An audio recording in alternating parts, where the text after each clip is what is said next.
Então, pessoal, bora lá. Uma boa noite a todos. Então, vamos começar a aula de revisão de processo penal. A galera que está em casa poderá baixar o material, tá? Fazer o download aí e acompanhar também a aula pelo YouTube, né? Tem que apontar, né? Baixa aqui, né? Vamos lá. No que se refere aos tipos de prisão e aos meios processuais para assegurar a liberdade, julgue o item seguinte. Situação hipotética. Pedro teve a prisão temporária decretada no curso de uma investigação criminal. Ao final de 5 dias, o Ministério Público requereu a conversão de sua segregação em prisão preventiva. Aí vem a pergunta assertiva. Nessa situação, o prazo para o término do inquérito policial será contado da data em que a prisão temporária tiver sido convertida em prisão preventiva. Certo ou errado? Você vai ter o seguinte, perceba. Em primeiro ponto, nessa questão aqui, você sempre tem que grifar. Comecem a grifar. Então, vamos grifar junto. Aqui, quando a questão fala, ao final de 5 dias, o Ministério Público requereu a conversão de sua segregação em prisão preventiva. Grife isso tudo. Ao final de 5 dias, o Ministério Público requereu a conversão de sua segregação em preventiva. Grife. Circule o nome prisão preventiva, né? E aí, passa a assertiva. Onde está? O término do inquérito policial será contado da data em que a prisão temporária tiver sido convertida em prisão preventiva. Tá certo. Tá certo por quê? Porque a gente precisa trazer o Código de Processo Penal para explicar essa questão, né? Veja só, quando se fala de prazos para a finalização do inquérito policial, você vai perceber que quais são os prazos? Quando o réu está preso, qual é o prazo? 10 dias. E quando ele está solto? Os 10 dias são prorrogáveis ou improrrogáveis? E os soltos? Prorrogáveis pelas vezes? Agora, quando ele está preso, começa a contar de que momento? Lembra que a gente coloca da ordem de prisão, mas aí um incremento da ordem de prisão, veja, do momento da prisão em flagrante ou do momento da prisão preventiva, tá? Aqui você tem, no artigo 10 fala, preso em flagrante ou estiver preso preventivamente. Tá? Então, quando houve a conversão da segregação em prisão preventiva, dali se conta o prazo para a finalização do inquérito policial. Tá? Então, tá certo. Questão 2. A respeito dos procedimentos de investigação, julgue o item que se segue. Notícia crimes é o meio pelo qual a vítima de um delito ou o seu representante legal manifesta a sua vontade a respeito de instauração do inquérito policial e do posterior oferecimento da denúncia. Nas hipóteses de ação penal pública, condicionada. Certo ou errado? Porque, nesse caso, não trata-se de notícia crimes, né? Trata-se de uma delatio criminis, incluindo um pouquinho mais. Não é uma delatio criminis simples, tá? Não se equivoquem, não digam que é delatio criminis normal. É uma delatio criminis postulatória. Tá? Então, onde fala que notícia criminis, você vai grifar, vai puxar uma setinha e vai colocar delatio criminis postulatória. Tá? Delatio criminis postulatória. Porque na delatio criminis postulatória você vai perceber que, além da pessoa comunicar o fato à autoridade que tem competência para a instauração do inquérito policial, ela legitima a abertura do inquérito. Ela dá postulação à abertura do inquérito. Então, trata-se de uma delatio criminis postulatória, tá? Que acontece nos crimes de ação penal pública condicionada. Beleza?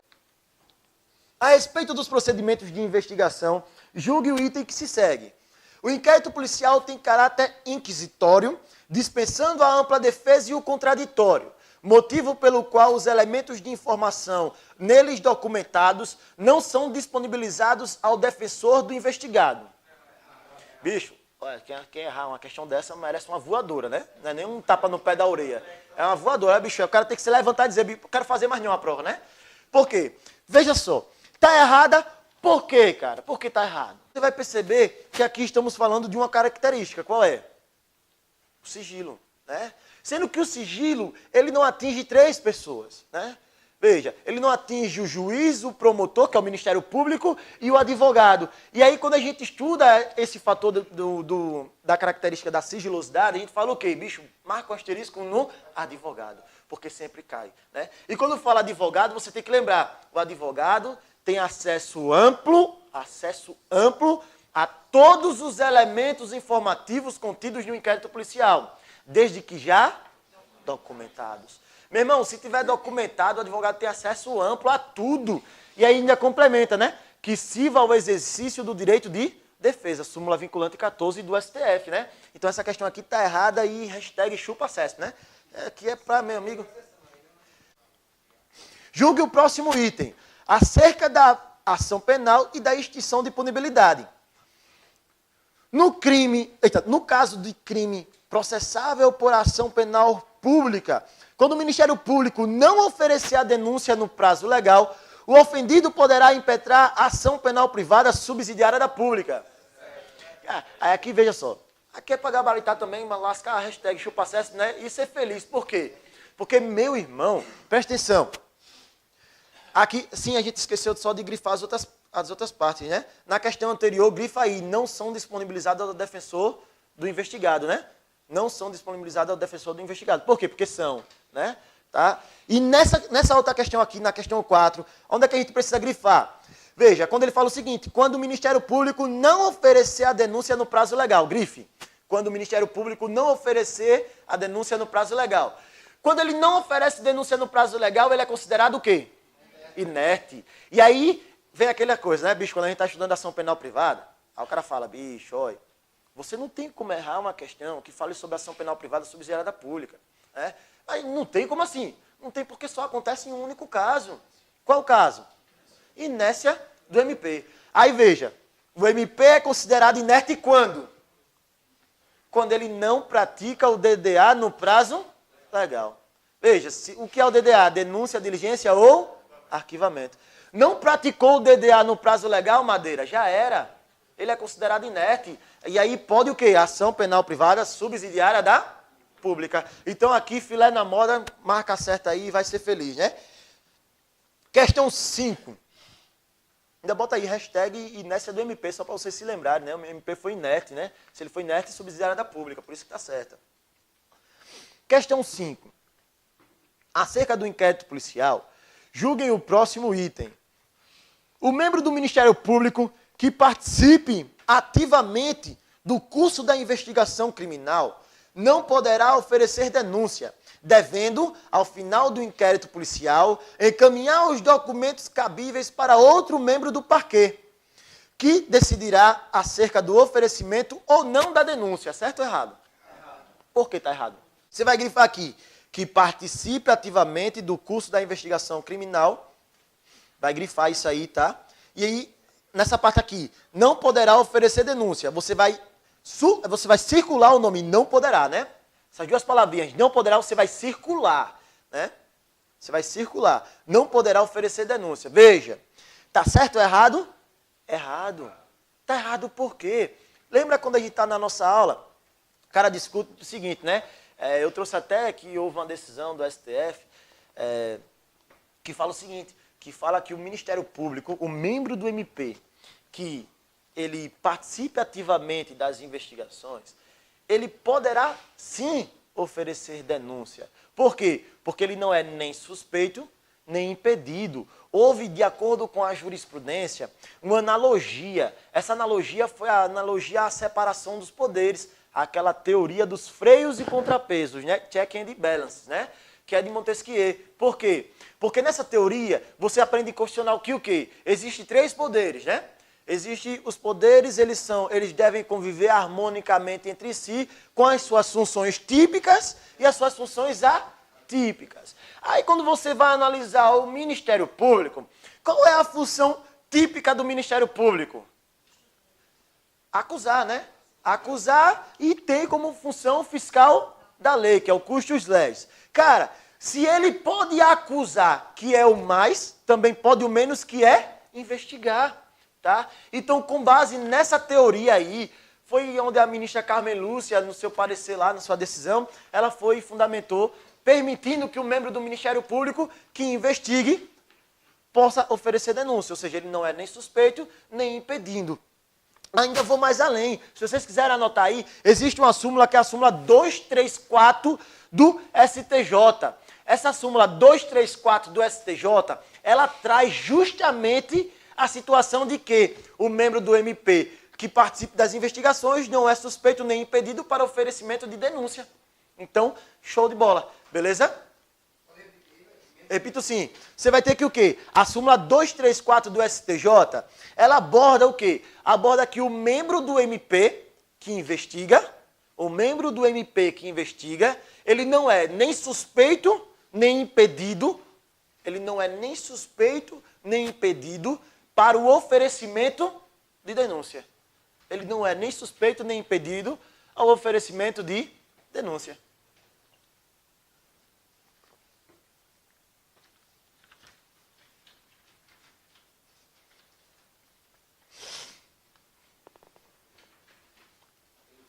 Beleza? Então vamos lá, vamos seguindo aqui. Vamos à questão 6. Acerca do inquérito policial, julgue o próximo item. Apenas no caso em que o investigado estiver preso preventivamente, o inquérito policial deverá se encerrar em até 10 dias, contados a partir do dia subsequente à execução da ordem de prisão. Certo ou errado? Você vai grifar logo na cara, bem assim, ó. Apenas no caso em que o investigado estiver preso preventivamente. Grife. Por quê? Porque de acordo com o artigo 10, foi uma das questões anteriores, tanto em prisão em flagrante ou em prisão preventiva. Né? E ela deixa bem clara isso. Ainda, olha, faça o seguinte, ainda circula o nome apenas, né? Apenas. Né? Porque restringiu em excesso, né? Apenas em prisão em flagrante. Onde o artigo 10 fala que em prisão em flagrante ou prisão preventiva, tá? Questão 7. Acerca do inquérito policial, julgue o próximo item. Mesmo depois de a autoridade judiciária ter ordenado o arquivamento do inquérito policial, por falta de base para a denúncia, a autoridade policial poderá proceder a novas diligências. Vê só, galera. Mesmo depois de a autoridade judiciária ter ordenado o arquivamento do inquérito policial por falta de base para a denúncia, arquivamento por falta de justa causa, né? E a autoridade judiciária é a competente, né? Ou seja, desde que tenha requerimento do MP, né? Beleza, a questão não trouxe, não somos nós que vamos adicionar, se restringe à questão, né? Até aí está certo. A autoridade policial poderá proceder a novas diligências. Tá certo, tá certo. Ela poderá proceder a novas diligências? Poderá. Quando? Quando tiver novas provas, tá? Poderá fazer novas pesquisas, né? Ah, certo, artigo 18, né? Artigo 18 do CPP. Quando é que ocorre o desarquivamento do inquérito policial? O arquivamento foi com base em quê? Falta.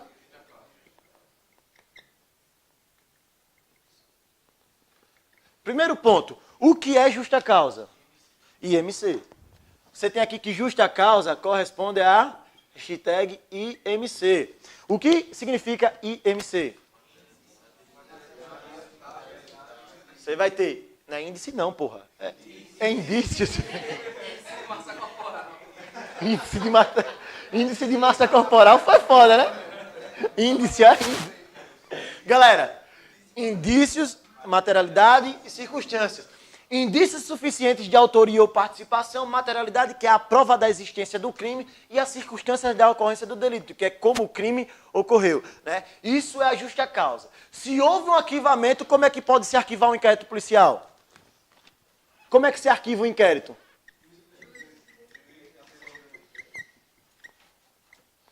Decisão do juiz.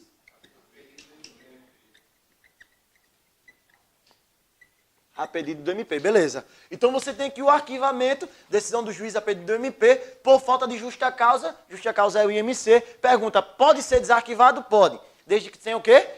Novas provas, né? Bicho, como é que se desarquiva o inquérito policial? Aí eu vou botar aqui, desarquivamento. Não, porque o desarquivamento ocorre com a denúncia do MP. Veja, novas provas é para que o delegado possa fazer novas pesquisas. Ou seja, ele vai fazer novas diligências desde que se tenha novas provas, diversas daquelas que existiam quando do arquivamento. Se ele faz novas diligências, se ele consegue levantar uma apuração ali, agora da ocorrência do crime, ele remete a quem? Ao MP. Quando é que o IP vai ser desarquivado? Com a denúncia do MP. Quando o delegado vai fazer pesquisa, não desarquivou. Por quê? Porque você tem que entender que quando o arquivamento, primeiro ponto, existe duas situações. Existe o chamado arquivamento formal e o arquivamento. O formal pode ser desarquivado. O material não. Tá? O formal você tem porque, veja, como é que você arquiva? A decisão do juiz a pedido do MP. Se houve uma decisão, houve um ato formal. Para que você retire um ato formal, tem que ser por meio de outro ato formal. E qual seria o outro ato formal? Você teria aqui, com o oferecimento da denúncia pelo MP, você tem um desarquivamento automático.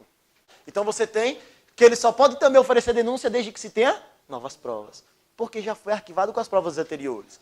Tendo novas provas, aí o delegado pode fazer novas pesquisas. Mas significa que já desarquivou? Não. Só vai desarquivar quando? Oferecimento da denúncia pelo MP. Que aí desarquiva automaticamente. Por quê? Porque aqui é um ato formal. Tá? Então, o ato formal, que é a decisão do juiz a pedido do MP, só pode ser desarquivada quando tiver o oferecimento da denúncia pelo próprio Ministério Público. Tá?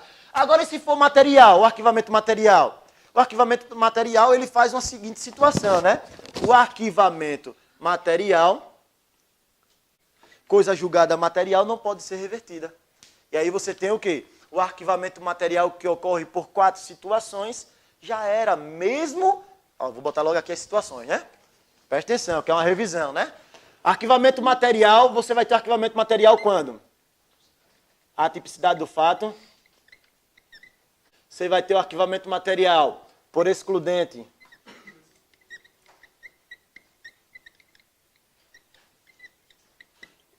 Galera, excludente de ilicitude também é chamado o quê? Justificante. Tá? Você tem também arquivamento material por excludente de culpabilidade. E, por fim, você tem o arquivamento material quando? Quando se tem extinção de punibilidade.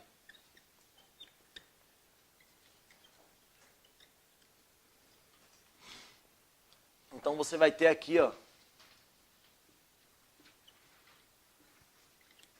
Você vai ter aqui os fatos que vão trazer aí um arquivamento material. E o arquivamento material faz coisa julgada material. Feito coisa julgada, Madeira, já era, tá? Já foi. Não pode ser desarquivado. E aí vem as questões que vão trazer se pode ser desarquivado, se for descoberto que o cara foi arquivado por excludente de ilicitude, né? Sendo que foi arquivado por um excludente de ilicitude que depois se demonstrou que não existia excludente de ilicitude. Pode ser desarquivado? Não. Né? E se foi, imagine que eu estou sendo processado por um processo de homicídio, sendo que era um juiz singular, não era o tribunal do júri que estava me julgando. E aí o juiz singular me absolve, arquiva ali, vamos botar arquiva ali, o arquivamento que ele dá é por causa de um excludente de ilicitude. Era um juiz singular, não era um juiz do tribunal do júri. Tá? E agora, pode ser desarquivado?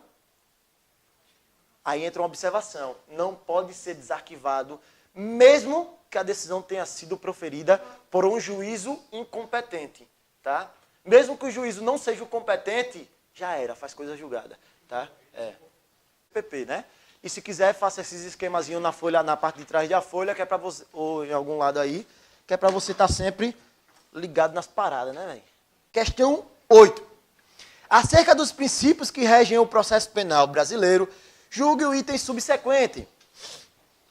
Em obediência ao princípio da indivisibilidade da ação penal, não poderá o juiz, em caso de conexão ou continência, separar os processos, mesmo que o número de acusados seja excessivo, e que isso acarrete o prolongamento de prisões. Aqui você vai ter que grifar aí, meu irmão. Olha. Princípio da indivisibilidade da ação penal. Você vai grifar isso aí. Aqui você vai colocar logo. Você vai sublinhar aí o princípio da indivisibilidade da ação penal. Você vai colocar hashtag pode, né? Hashtag pode. Hashtag pode. Na hashtag pode, você vai sublinhar a letra D, puxar uma seta e colocar princípio da divisibilidade. Então, na questão 8, você vai perceber, sublinhar aí o princípio da indivisibilidade da ação penal, né? Vai colocar a hashtag pode, vai sublinhar a letra D, por quê? Porque o pode é da ação penal pública, o pode é da ação penal privada.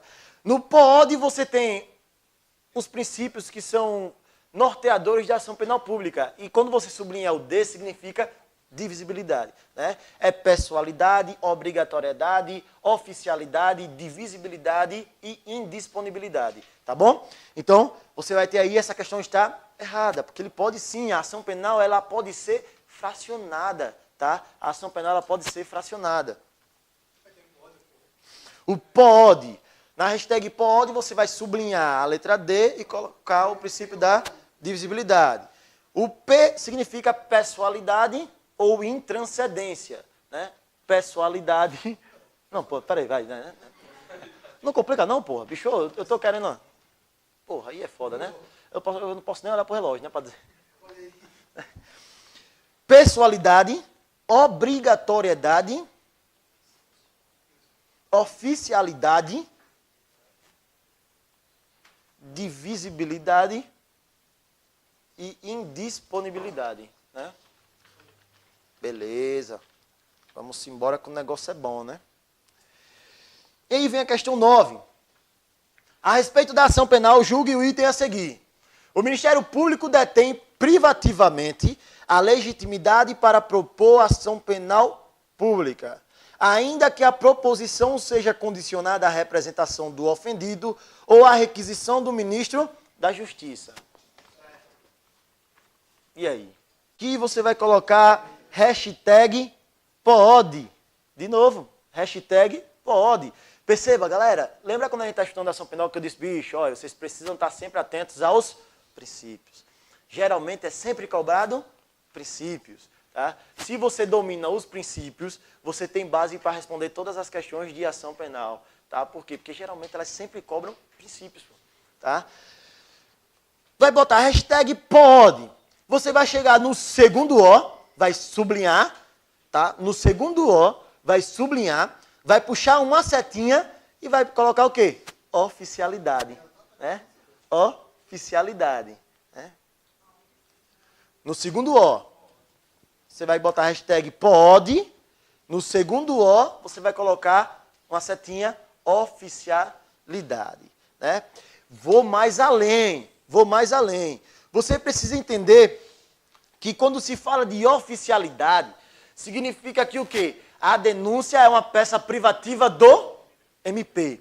E o Ministério Público compete privativamente oferecer a denúncia nas ações penais públicas. Né? Bicho, onde é que está isso? Artigo 129, inciso 1 da Constituição Federal. Artigo 129, inciso 1 da Constituição Federal. Tá? Então, bota aí, artigo 129, inciso 1 da Constituição Federal.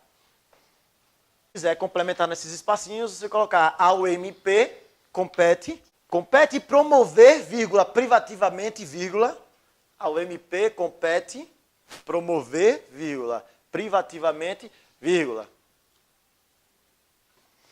a ação penal pública. Isso é o teor do princípio da oficialidade. Então a questão está certa, tá bom? Questão 10. A respeito da ação penal, julgue o item a seguir. Situação hipotética, 2 pontos. Antônio e Pedro são autores de um mesmo crime contra João. Assertiva, 2 pontos.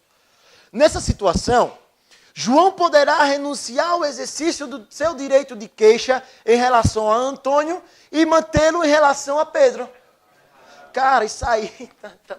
Vamos lá, né? Hashtag pode. Vai, bota aí. Hashtag pode. Vai grifar a letra I, vai grifar a letra I e vai colocar indivisibilidade. A ação penal privada, ela é indivisível, meu irmão. Incremente, vai mais além, né? Artigo 48 do CPP, tá? Artigo 48 do CPP. Por quê? Porque você vai ter aí que, bicho, se você promove a ação penal contra um, promove contra todos, isso se for privada. Se você renuncia ao seu direito de exercício de queixa contra um, renuncia contra todos. Se você exerce o perdão do ofendido em relação a um, exerce o perdão em relação a todos, tá? E aí, bicho, então essa questão está aqui equivocada, tá? E aí é bom você grifar aí o nome renunciar, né? Grifa aí o nome renunciar, tá? A palavra renunciar. E aí você vai grifar em relação a Antônio e grifar mantê-la em relação a Pedro, né? Sempre, porque destaque sempre os momentos onde são as palavras que vão fazer você identificar a questão. Então a questão está errada.